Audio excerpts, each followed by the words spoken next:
So we came up to tap the trees for maple syrup because it's a little chilly today, but the next few days it's definitely on the sap is going to start flowing temperature. So warm during the day, cold at night. That is your prime maple syrup tapping time. So the first thing to do is pick your trees. A really good time to do that is during the seasons when the leaves are on the trees. But if you haven't done that, you can still identify maple trees in the wintertime.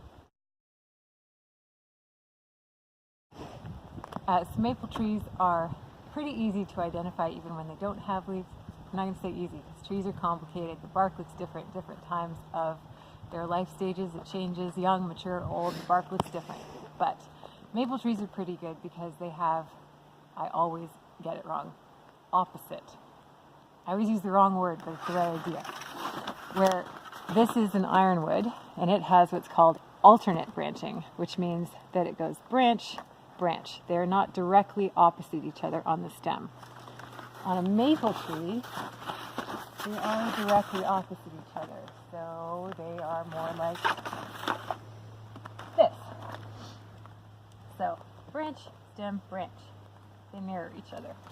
And if you look up, you'll be able to see them. Even with no leaves. Well, especially with no leaves.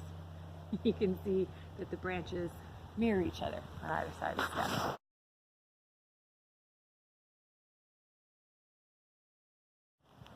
The other really good way to identify maple trees is by the bark. The best way to do that is to get a book. I recommend this one.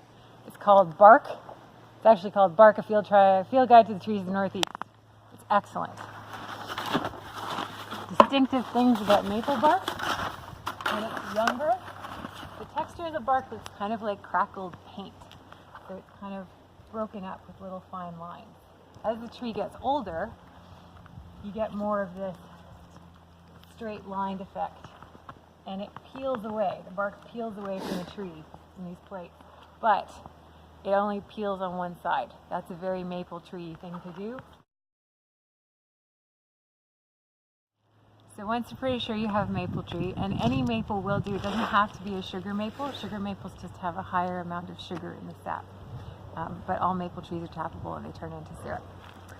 So once you're pretty sure you have a maple tree, you want to check the diameter. You don't want to tap a small maple tree. It's a little too taxing on the tree. But it's pretty easy to figure out whether your tree is big enough. The back of the envelope version is the diameter of your tree bigger than your bucket. If this bucket is bigger than your tree, don't tap that tree. The numbers version is the diameter of your tree should be greater than 12 inches. So the circumference works out to be about 38 inches. Neil thinks we should do that in metric. I'm sure he'll add it in the caption or something. So, this is a nice big tree, and it is 54 inches. So technically we could actually put 2 taps in this tree and it could handle it, but we're only going to do 1.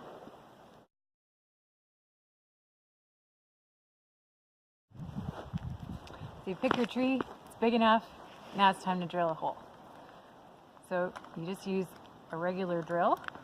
This is a 5/16 drill bit, and we've marked on it with tape the depth. So that's about 1.5 inches. Deeper isn't better. You don't get more sap if you ram your way all the way in. The sap runs through the outer layers of the bark. 1.5 inches is plenty. And it's just good practice to keep your drill bit clean. So before we use it and between trees, we just give it a little spritz with rubbing alcohol. When you're drilling in, you want to put it at a very slight angle up. If you're going to angle it at all, straight on is fine, but a very tiny bit up is good. And you want to try and go in as straight as possible so that you end up with a nice clean hole. You don't want it to be wiggling around and give you an oval. That way it'll be nice and tight to the spile when it goes in.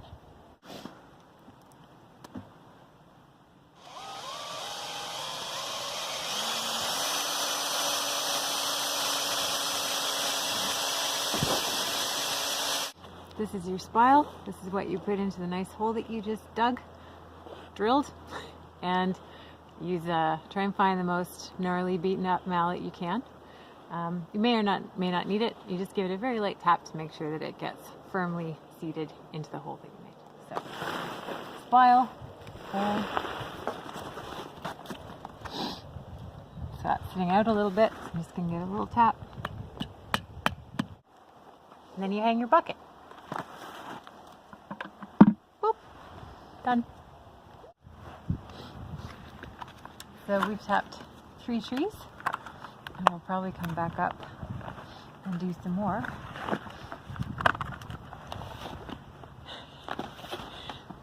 The last thing I forgot is when you're done this, you want to put a lid on your bucket. If you've forgotten the lids for your bucket, go back down to the house, get the lids, come back up, put it on later, put that in post. We went and got the lids.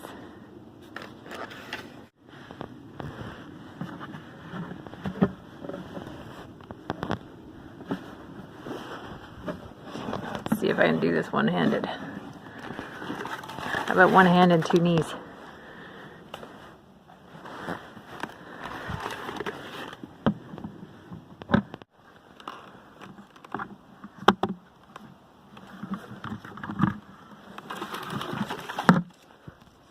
Now we wait.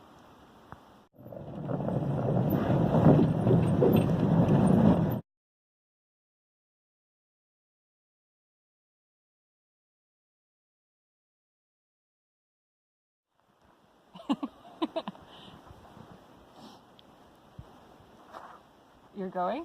Yep. Okay. That tree. So Neil's making me do this a second time because I did the tape measure the wrong way up. The spile? That's what. Ugh.